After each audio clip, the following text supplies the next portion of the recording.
Welcome to the Therapy Show. I'm Lisa Mustard, your host and guide on this journey of learning and professional growth. Here, we transform the way you earn continuing education contact hours. Whether you're on a walk, on a break in between sessions, commuting, or even preparing dinner, you can engage with cutting-edge insights from leading subject matter experts. Each episode features conversations with seasoned professionals who share effective techniques and tools tailored for busy therapists like you. Our goal is to enrich your practice and fit seamlessly into your active life, ensuring you stay informed and inspired without the hassle of traditional methods. You can say goodbye to sitting in front of a computer screen watching hours and hours of recorded trainings. Instead, we make continuing education as easy and accessible as your favorite podcast. So make sure to visit the website, lisamustard.com, to sign up for our continuing education membership. It's a fantastic way to earn your credits while enjoying the podcast. Join us on the Therapy Show, where your professional development continues wherever you are. Today, we're diving into a critical and timely conversation that addresses the intersection of trauma, identity, and anti-Semitism. My guest, Malka Shaw, LCSW, returns to the show to explore the concept of identity destabilization, focusing on how macro-gaslighting affects the Jewish community in the wake of recent events. In this episode, Malka shares her expertise on the psychological impact of anti-Semitism, how it disrupts a person's sense of self, and the broader consequences for society. We'll also discuss the alarming rise in hate crimes and how the mental health field is responding to these challenges. Whether you're a therapist, a member of the Jewish community, or simply interested in understanding these complex dynamics, this episode offers valuable insights and practical takeaways. And don't forget, this episode also qualifies for one continuing education contact hour. And to learn more about the education opportunity, head over to my website, which is lisamustard.com. So grab your headphones, settle in, and let's jump into the essential conversation on identity, resilience, and the fight against anti-Semitism. Hey friends, welcome back to another episode of The Therapy Show. I'm your host, Lisa Mustard, and this week's guest is a return guest, Malka Shaw, LCSW. Welcome back, Malka. It's awesome to have you and to see you Thank again. you so much for having me. I always love being with you, Lisa. You're awesome. Oh, thanks. Well, golly, just pump me up as we come out of the gates, Malka.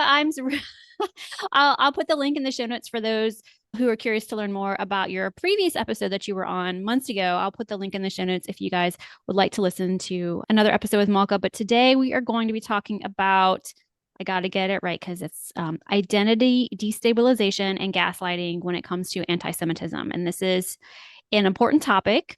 I don't see a lot of people out there talking about it. Thrilled to have you here. You are like my go-to subject matter expert on this topic. And before we jump into the meat of the conversation, I want to remind everybody that this episode does qualify for one continuing education contact hour.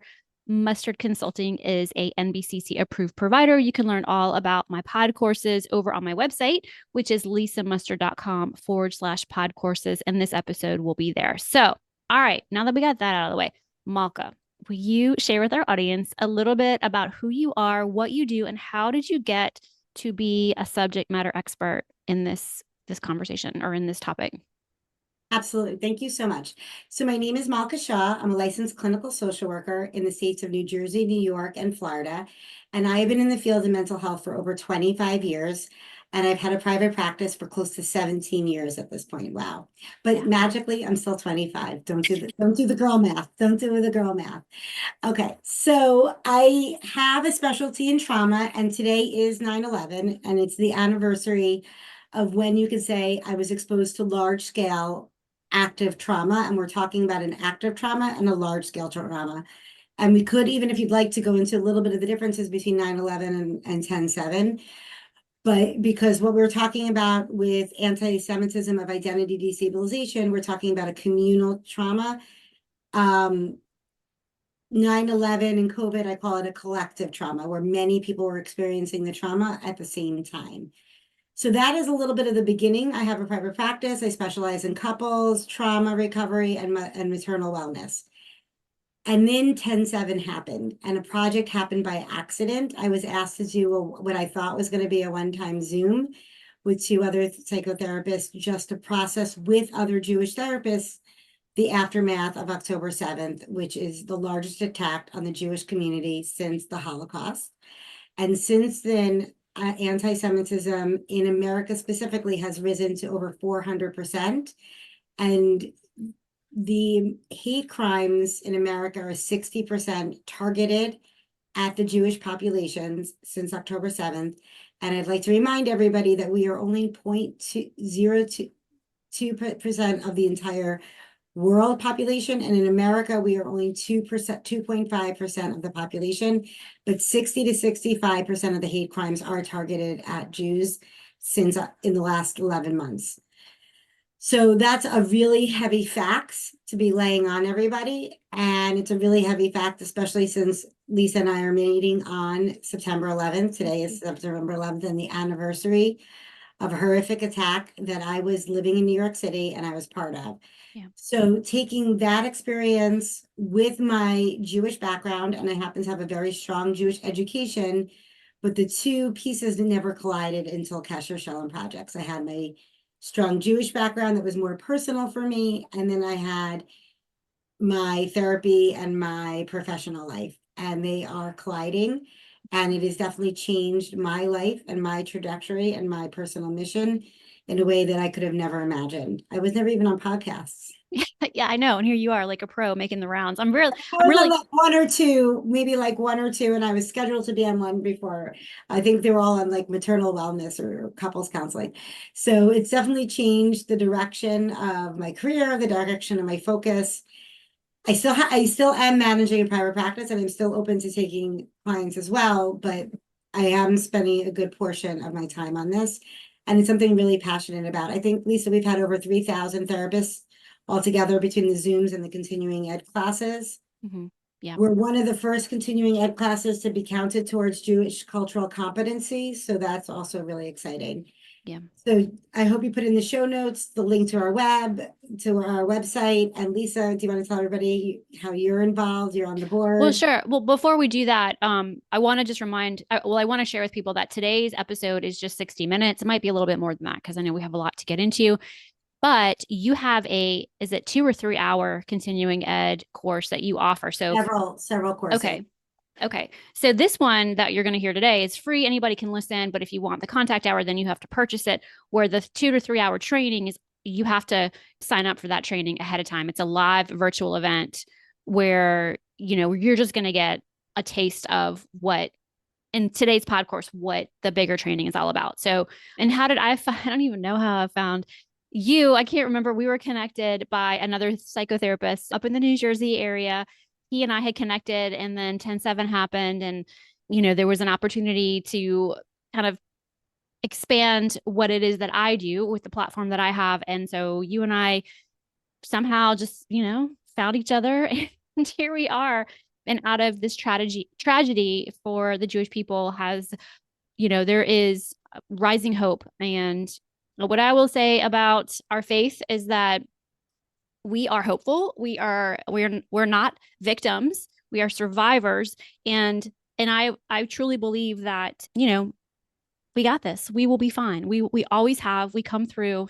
Many horrible things have happened to us, but here we are today, and we're going to flourish, and we're going to survive, and we are going to be a light onto this world. So, without further ado, let's dive. I was going to say jump. Let's jump into talking about anti-Semitism, the anti-Semitism of identity destabilization. So, what is that? What does that mean?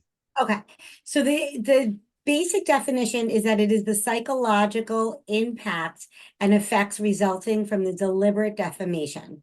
So when we talk about the defamation of the Jewish character, the Jewish state of Israel and Jewish communities, there's a psychological impact to having defamation of your character.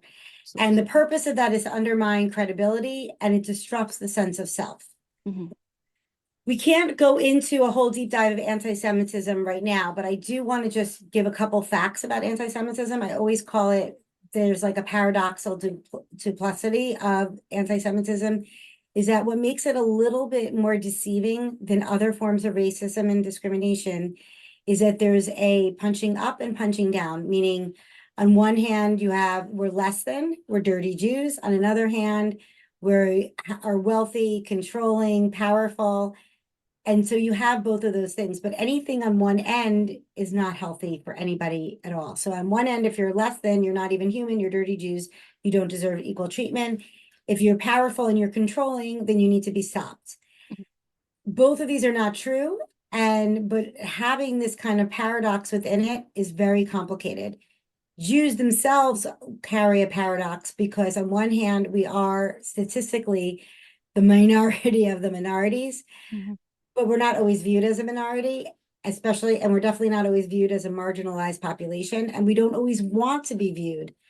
But now we need to really look at what it is, and we need to be included in the spaces when we're talking about diversity and equity and equal spaces, because we need to be included as another marginalized population. As if the facts are there, if we have 60% of the hate crimes are towards us, then the facts are there, and we need to really recognize that.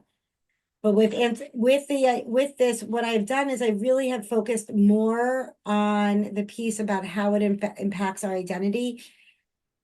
As we look at trauma and how trauma can impact us, trauma can impact us in every single which way and direction. But when we talk about the existential piece of like, who are we? What do we stand for? And what are our values? And how does trauma impact that?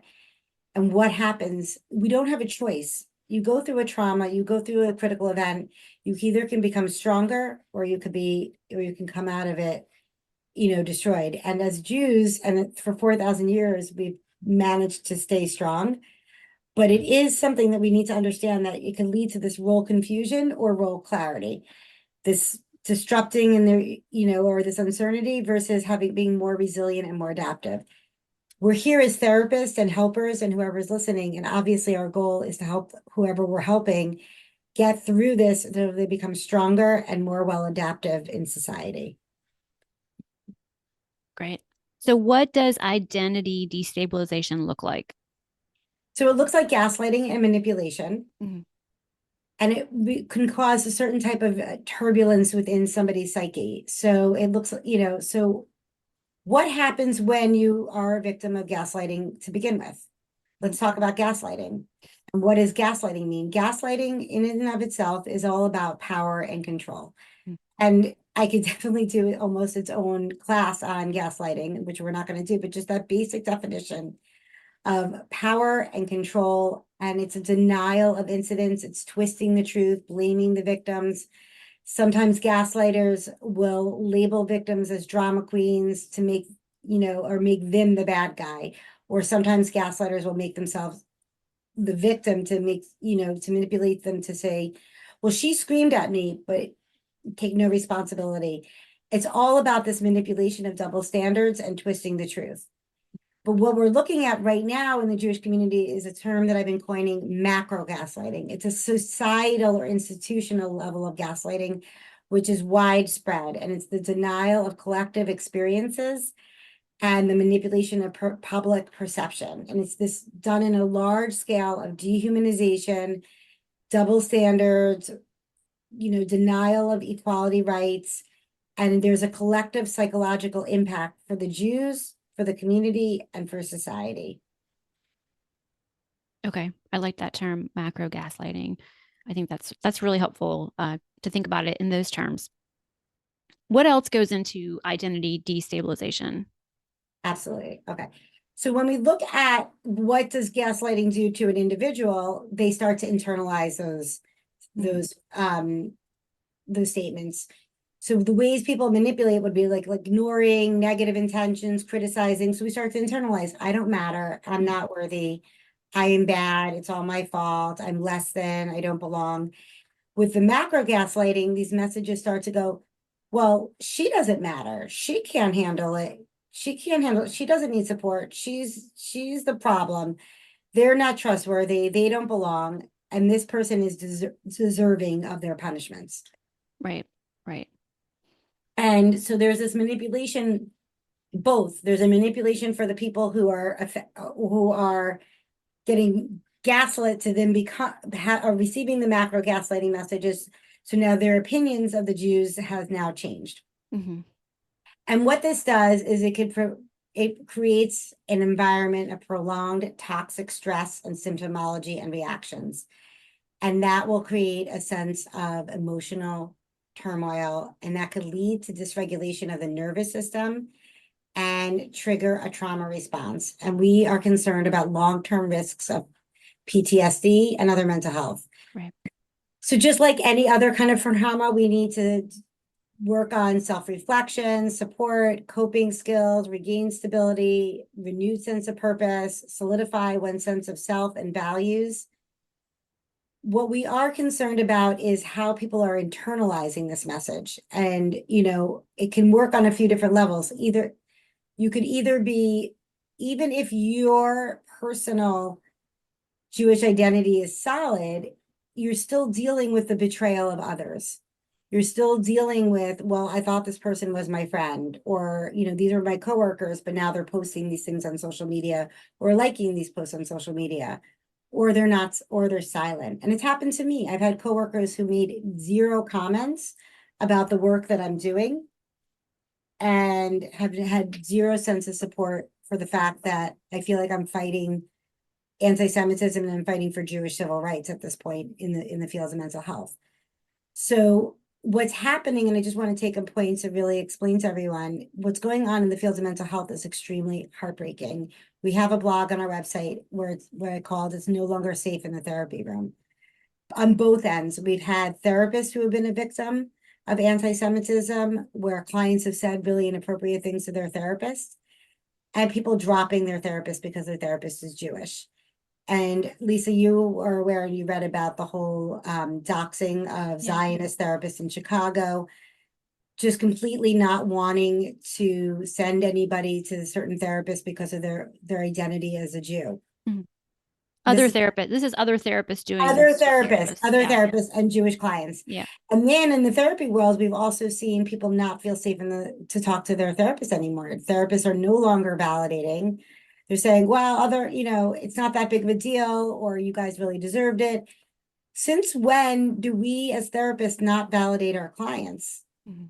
It doesn't matter if we agree. That's not our point. I've had clients come to me and vent about things that may seem trivial, but for them, it's overwhelming.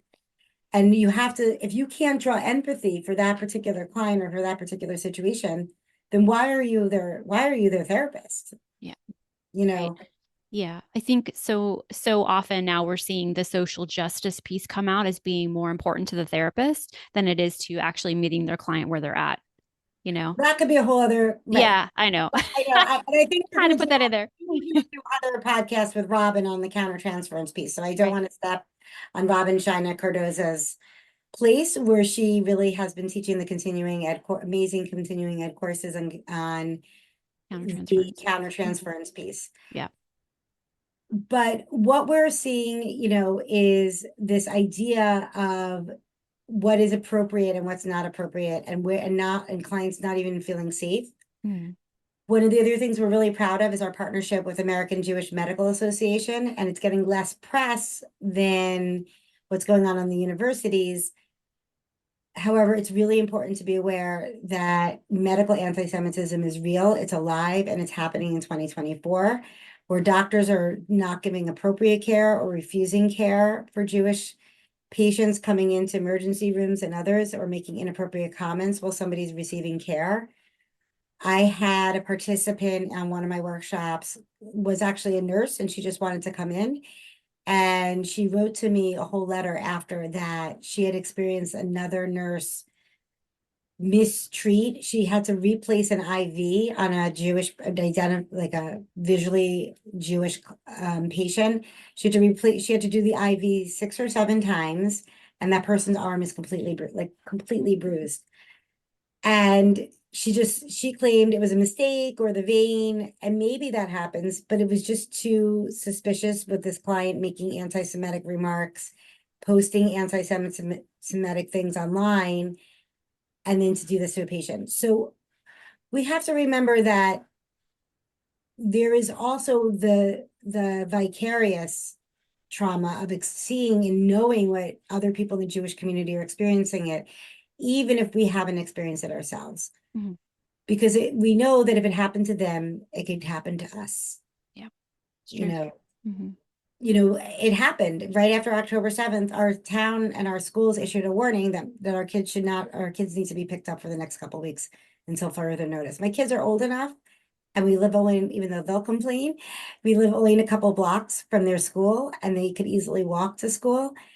And to be told that that's no longer a choice because that might be safe, what does that do for us? Mm-hmm. So the way identity destabilization works is that we start again with where the individual is at. So it depends, that's when you go back to your assessments of what you know from the client. How solid was their identity to begin with? Because this is going to relate to how identity is formed. It's going to relate to like how solid they felt themselves. And with anti-identity destabilization, it's all how solid was their Jewish identity. And if not, maybe they're going to start internalizing the messages and start hating themselves for being Jews. And that could lead to depression, low self-esteem, anger, and rage. And if your identity is strong, we're also dealing with the betrayal that people are calling you all these things. I get a lot of cyber hate, Lisa, a ton of cyber hate for posting my continuing ed classes. Yeah. Now, everybody remember, continuing ed classes have to be pre-approved by the boards. So they're not political by nature. But for people to all of a sudden say that all these, that I'm a baby killing therapist. Right. For those of you who don't know me, I'm literally your typical Jewish mom. And Jewish or not Jewish, there's a little kid, I'm going to feed them. Like that's what, like, Right. are you hungry? Are you cold? Like, Right. it's just horrific on so many levels. So what it tries to do is it tries to divide communities as well. It takes communities and it tries to divide us as a community. And that's something that we really have to look out for. Are you tired of sitting in front of the computer to watch hours and hours and hours of recorded trainings so you can get your continuing education requirements fulfilled? Look, I was, and I decided to do something about it. I have created convenient on the go learning that's completely audio based. I call them pod courses. Well, what's a pod course?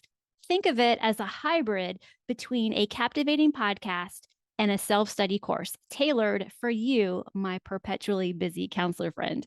In my pod courses, you can explore subjects like addiction issues, ethics and values in counseling, holistic approaches, and much more, all while you're on the move. Whether you're commuting, jogging, relaxing at home, whatever, pod courses blend your favorite podcasts with enriching self study courses, perfect for those always on the go.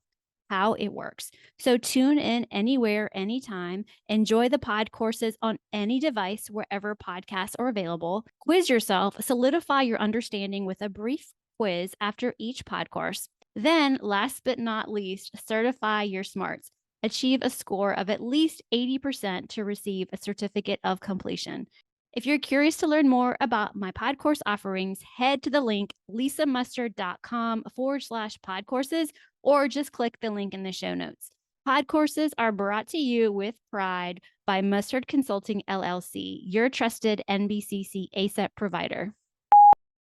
So as a community, it's looking to divide us and weaken the resilience against the outside pressures. It reinforces the negative stereotypes that already exist. And Jewish individuals and communities start to feel alienated. And then the flip side happens where they start to say, I don't need the rest of the world. I'm just going to stay in my bubble. And it keeps instigating a hostile environment where Jews are scapegoated. So then we are going to start to isolate, and almost on the flip side, people can then become radicalized themselves.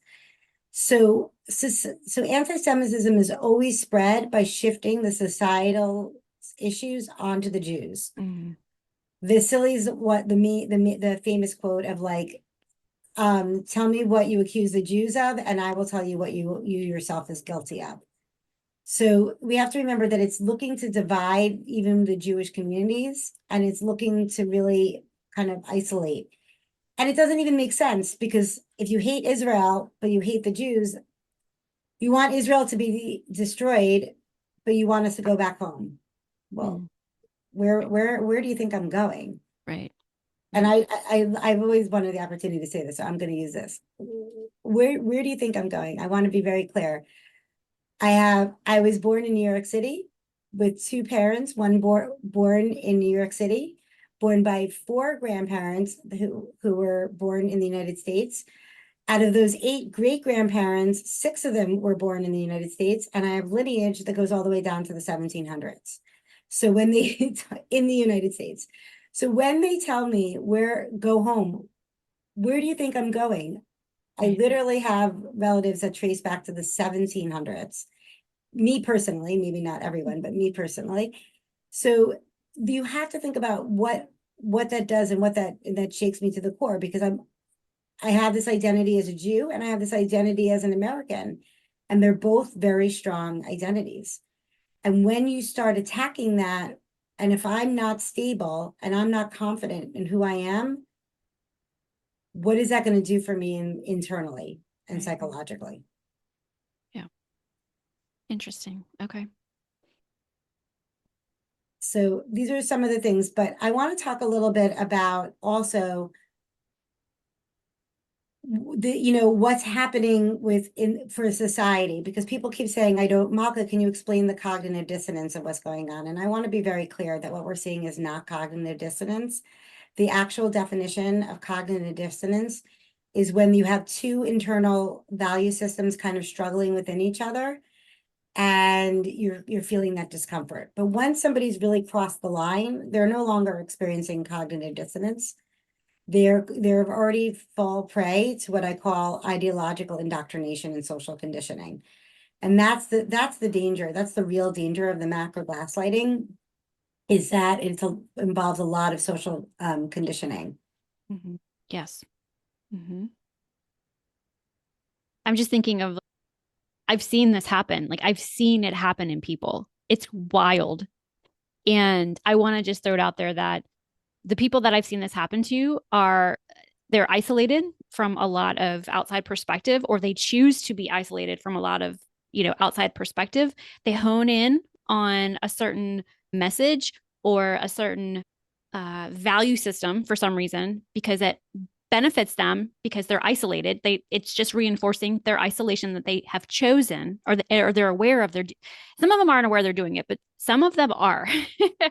um, and it's just, you see it happening and you're like, how did you get there? How did this happen? But that's it. That's it. That's exactly how it goes.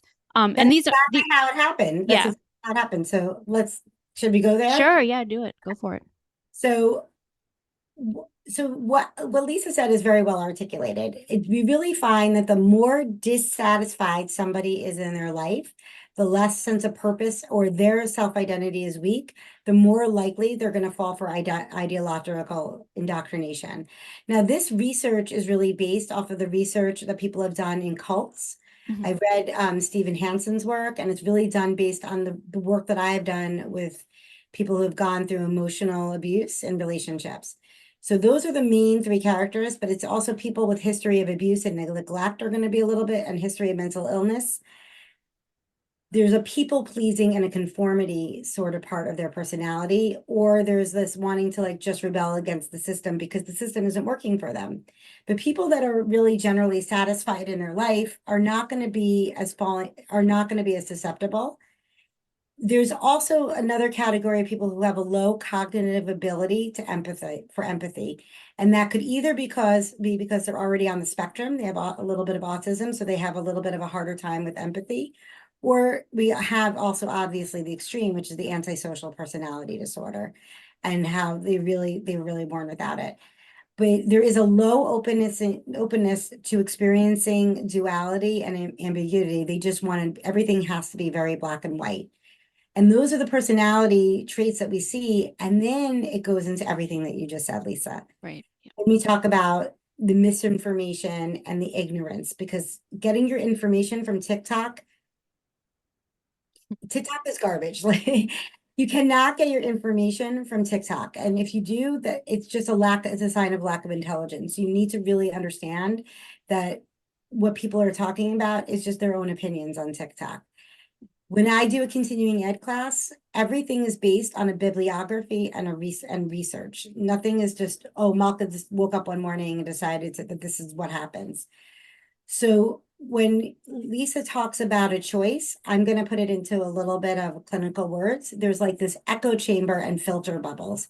So what's happening with this world of cancel culture and moral superiority, it's like, I'm done with you, next. And they move on, and then they've just now crossed somebody out, so they're not going to hear that opinion. Next, until the world gets more narrow. Unfortunately, especially the younger generations who are a little bit more addicted to social media, there's also algorithms that are just going to keep backing that piece up. This is where my age is going to show through, because I am definitely a Gen X girl. When I was growing up, and I always used to think I was a liberal meant open to hearing other ideas. And I always valued that. Like, and there's this art of like agreeing to disagree, but doing it in a respectful manner. And that whole piece has been lost in society. And that's a very sad piece.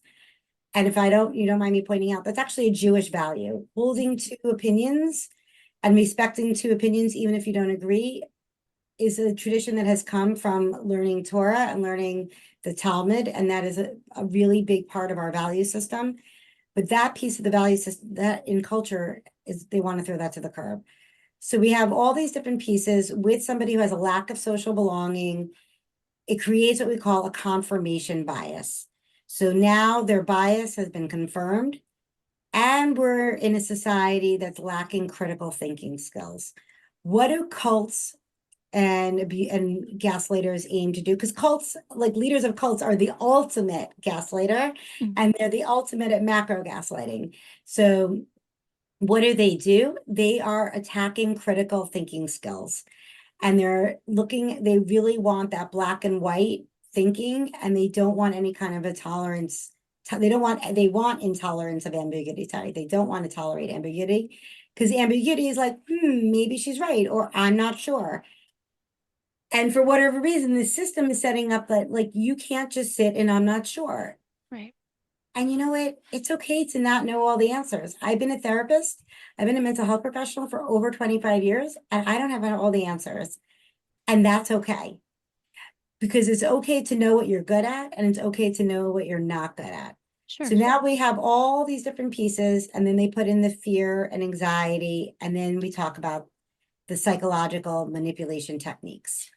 And they put these techniques in, and what they do is extremely scary. They borrow techniques from CBT and DBT, cognitive behavioral therapy, and dialectical behavioral therapy. And they help people change their beliefs and their attitudes. When you change your belief and attitude, you change your behavior. And that's how the radicalization process begins. They trivialize and minimize their role, meaning and deny their sense of responsibility. It's not my fault. I was just following orders. We've heard that. Yeah. The lawyers told me that it depends on the context. They're denying their responsibility. When the Congresswoman Stefanik asked the presidents of the university, what is their opinion? All they did was say, well, I was told to say it depends on the context. So they have now been radicalized, and they are denying their responsibility, and they're de-individualizing the process because they want to reduce their personal accountability. Or they'll say, it wasn't my fault. How many gaslighters, how many abusers? It wasn't my fault. She made me hit him. She made me hit him. It wasn't my fault. Right. Yeah. One of the craziest things I was involved with one time was an abuser who made a lot of physical threats against the sister-in-law. And he had the audacity to say, she made me feel bad, or I'm not even use the word, worse than that. She made me feel bad because she didn't want to be alone with me.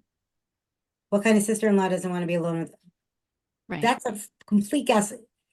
Right. He literally threatened a pregnant woman, and like, so now they have totally taken away their own self of responsibility. And when they take away their own sense of responsibility, what happens? We have all these different pieces, and I call it the perfect storm. And it's just really that perfect storm for what I call moral disengagement. And when and then that's when you can justify the attitude. So moral disengagement is this process where we can reframe the behavior as a noble purpose. I did it for the greater good. They had to be stopped because they were the bad guys. They're not really human. That's what we saw that in Nazi Germany. They're not really human. Their genes are different, so we could just kill them all. We've seen this in medicine with eugenics, viewing another person as less human and deeming them as monsters, using softer language. It's not torture, it was enhanced interrogation, calling terrorism resistance is euphemistic labeling. It's downplaying the negative impact that they had. It's distortion of the consequences. It's not really a big deal. I don't have any guilt or shame because it wasn't really a big deal. Everyone does it. They deserved it. They needed to be stopped. So all these different pieces is the process of convincing oneself that ethical standards do not belong or apply to that specific group of people or context. But the problem when we talk about any time of discrimination or anti-Semitism or racism is once you say all of the, we've reached a problem. Mm. All of the, whatever word is at the end of the, unless you're saying pedophiles or mass murderers, once we get to all of the, we've reached a problem. We've reached a very serious problem in society. And that's where the gaslighting begins. And that's where we really need to be aware. And then there's consequences if this happens on society. When I say that, Lisa, you had some very interesting facial reactions. So what was going on for you as I was talking about that? No, I mean, it's just all kind of like coming together, with the way you explain it and the way kind of it's like the steps involved, it makes so much sense.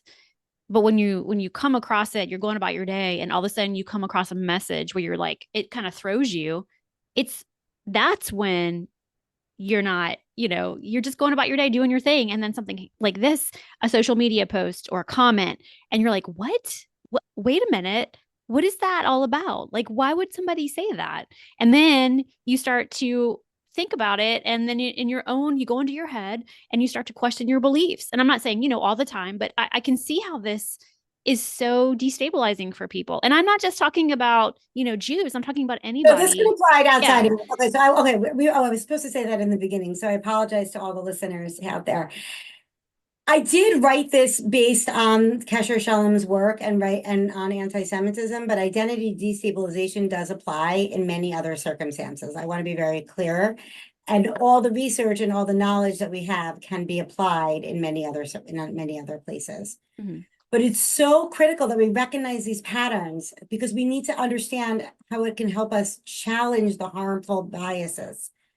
And it's based on some of the theories that are out there. We have social identity theory, intergroup treat theory, intergroup threat theory, and the us versus them dynamic theory. So you take these three theories and we can now start to see the patterns and how it impacts society.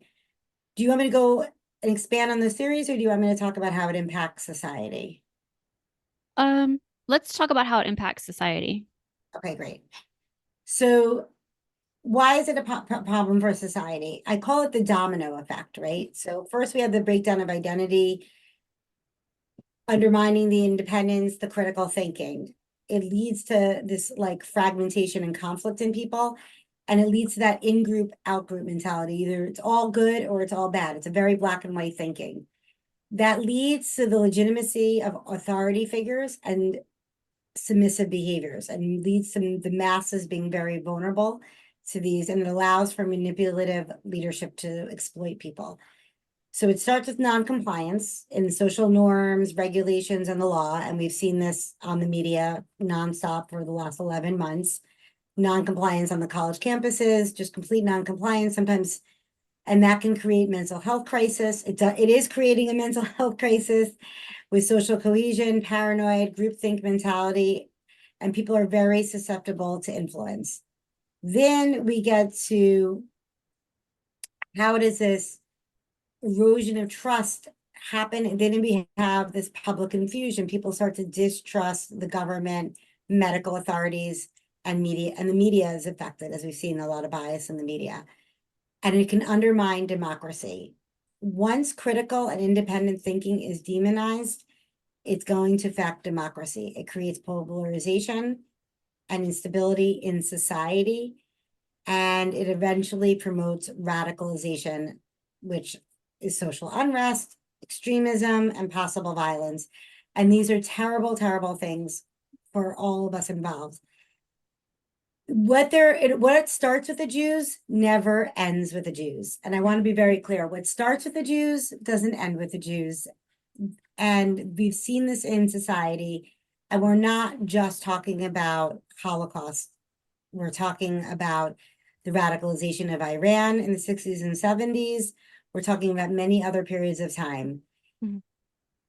And what is sort of the paradox of all of this is these are the antithetical things to Jewish thought and Jewish values and what Jews hold true and beautiful to each other.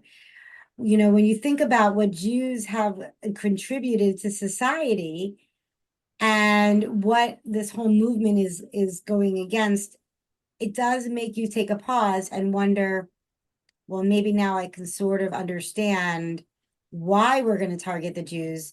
Because remember, the Jewish influence in society, when we came around 4,000 years ago, Jewish influence is about equality and having moral standards and having ethical standards for all.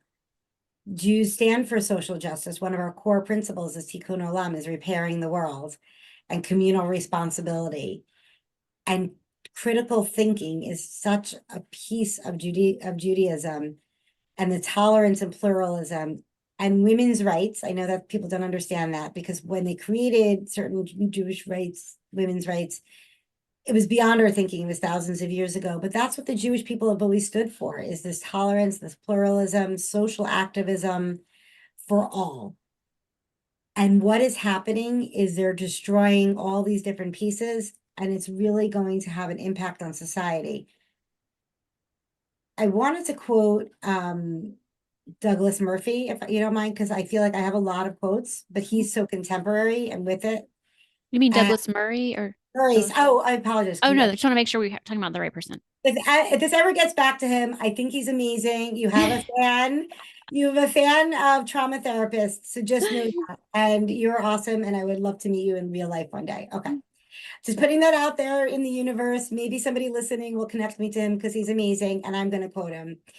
So he says, I want to read this very carefully so I don't mess up his quote. One of the most fascinating things about anti-Semitism is that it is one of the surest ways you could test the health of a society.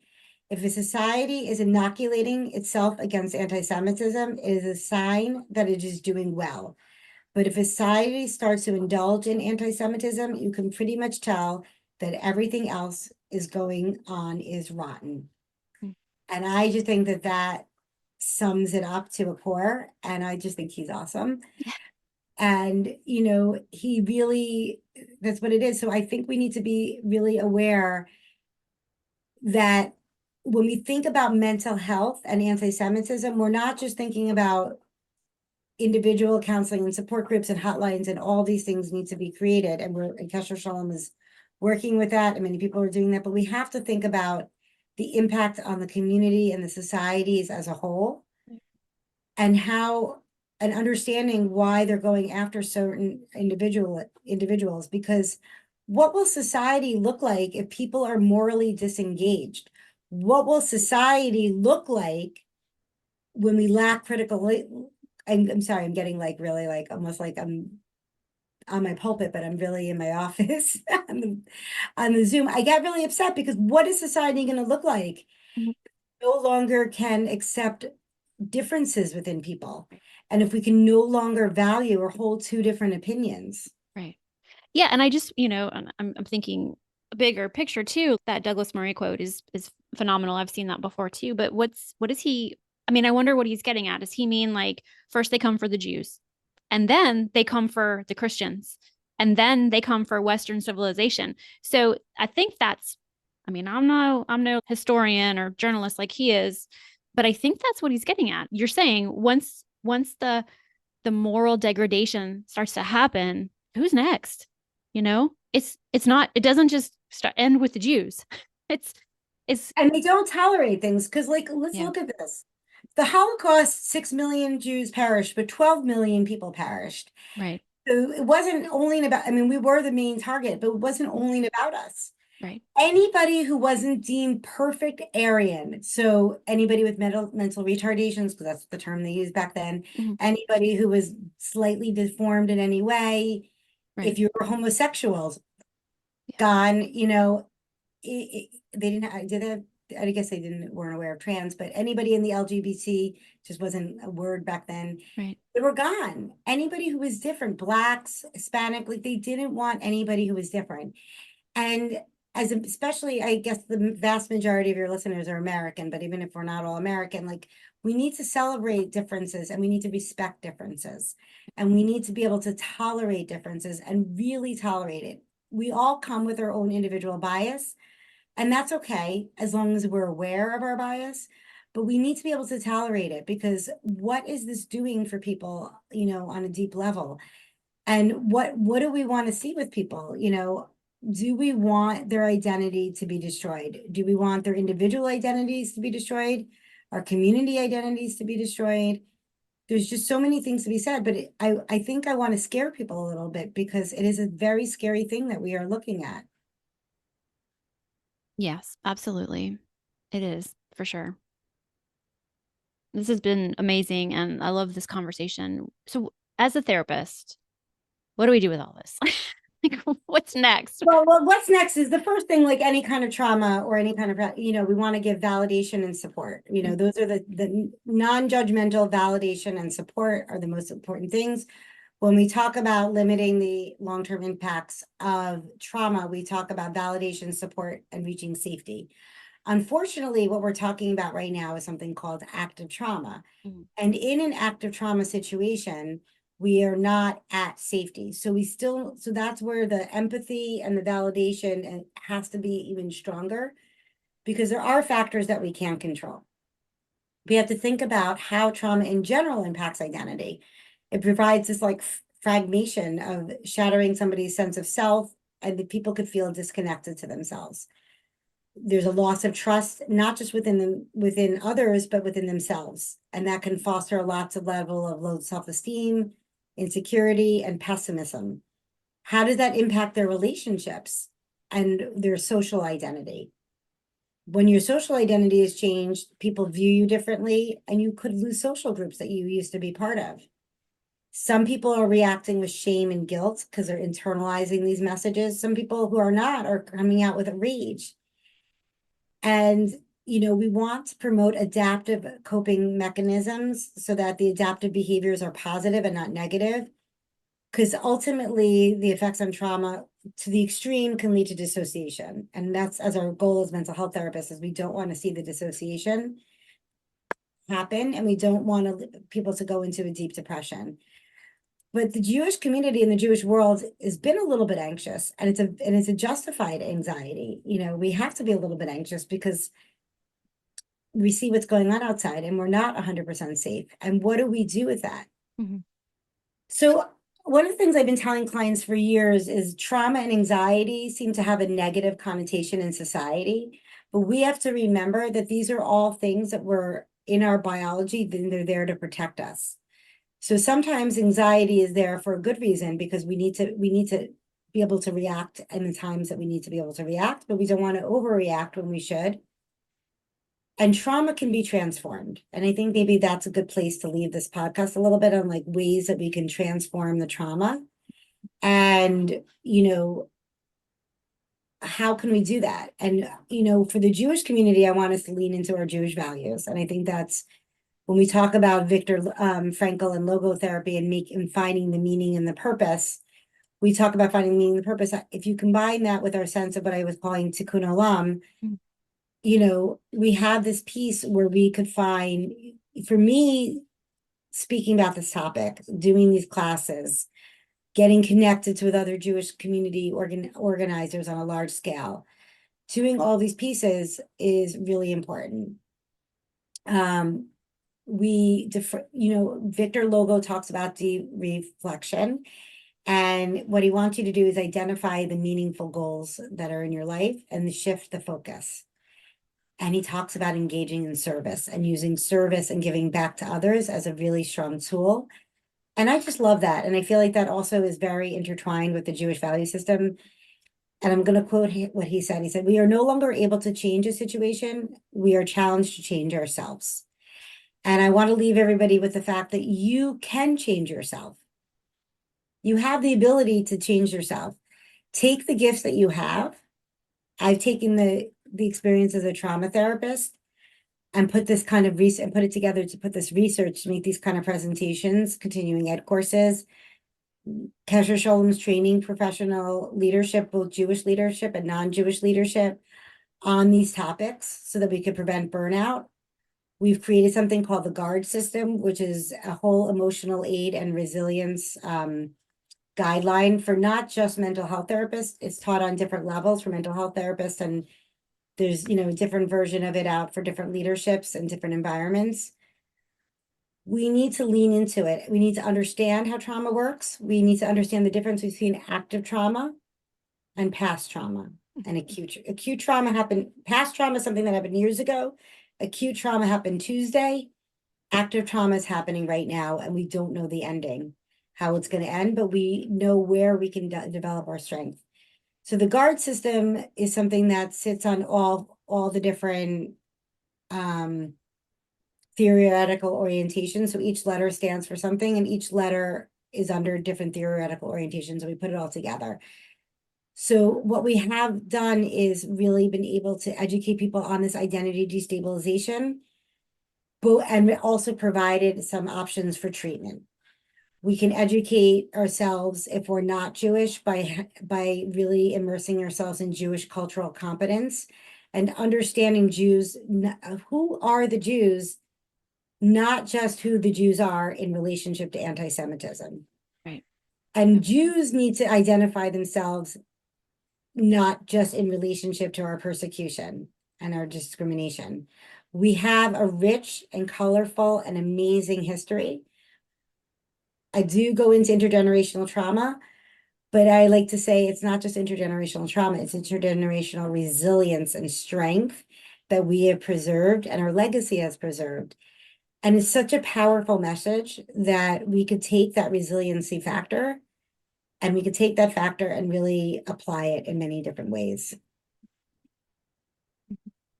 Okay, that's just a wonderful, beautiful way to end this episode. I really appreciate you sharing what you've created over the past 11 months. It's amazing what you've done here and what you've been able to, through the trauma, really brought your own values into moving forward and being the light onto the world. So thank you, Malka, so much for doing the work that you do. I'll put all the links in the show notes. You can check out Kesher Shalom. You can look for different trainings. I'll put links to other podcasts that you have been on. Is there anything else that would be helpful, you think? Sure. I would love people to get on our mailing list so they could be aware. We're going to be doing different workshops. I don't know when this is airing, but September 25th, Julie Riga, who is our leadership and an executive coach for Kesher Shalom, and myself are going to be co-facilitating a workshop on, we're going to call it Reset and Regrow. We're going to do that right before the anniversary of October 7th and right before the Jewish New Year. On September 30th, we're going to be joining our friends at American Jewish Medical Association. There's going to be a massive rally in New York City, and please keep posted for that. We hope to get as many people in healthcare, mental health, dentist, nurse, everybody, allied professions, to really raise awareness for what's going on in the fields of mental health and healthcare. And I will be doing more continuing ed classes starting November. And if you're a therapist listening, I hope you take Robin's class on the countertransference. And we have Jody Taub, who'll be running some support groups. So please join our mailing list, come to some of the other courses. This is just sort of like an overview, and we go into a little bit of a deeper dive and really explain a little bit more of the theoretical and research behind it. And if you are in the helping profession, we really urge you to take the class of the Guard, so that you could really have some skills to help support your Jewish clients. And these skills also don't have to be just for the Jews. Right. This is something that could be taught anywhere. And if you're not able to attend these classes, but you want to bring one of us into your organizations, we're happy to do that as well. We're here to be a support for everyone, and Kesher means connections, and Shalom means peace. And we want to create connections. We want to build resilience. And really, ultimately, we look for a world, again, it's 9/11. So we look for a world. We want a world that's just free from terror. No more terror, no more hate, no more discrimination. We have to learn to accept each other's differences and preserve people's identity so that it's not destabilized. Yes. That's incredible. I love that statement. Thank you so much, Malka, for being here. This has been wonderful. Thank you so much.